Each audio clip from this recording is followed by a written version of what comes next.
नाशिकच्या आगामी सिंहस्थ कुंभमेळ्याच्या नामकरणाचा वाद आता पेटलेला आहे। कुंभमेळ्याला नाशिक त्र्यंबकेश्वर सिंहस्थ कुंभमेळा न म्हणता त्र्यंबकेश्वर नाशिक कुंभमेळा म्हणावं अशी त्र्यंबकेश्वरच्या साधू महंतांच्या आखाड्यांनी मागणी केलेली आहे।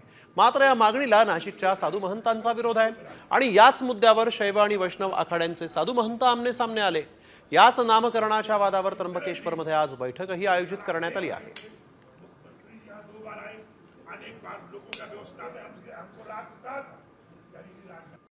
कॉमस्कोर नुसार आता isakal.com आहे देशातील नंबर 1 ची मराठी न्यूज वेबसाईट। प्रत्येक अपडेटसाठी isakal.com ला नक्की भेट द्या।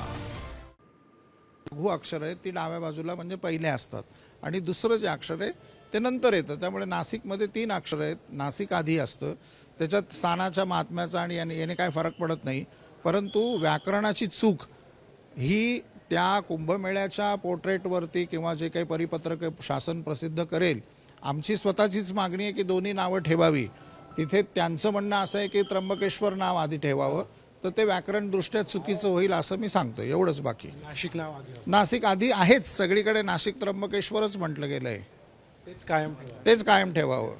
आमचे काही परमस्नेही आहेत, जसे महंत सुधीरदासजी, भक्तीचरणदासजी यांच्या काही वक्तव्य आमच्या कानावर पडत असताना एकीकडे दुःखही होतं, एकीकडे हसू पण येत आहे की यांना अजूनही अभ्यासाची गरज आहे। ज्या काही प्रमाण देत आहात आपण, तर त्र्यंबकेश्वरलाच कुंभमेळा होतो, इथेच त्याची प्रमाणं आहेत।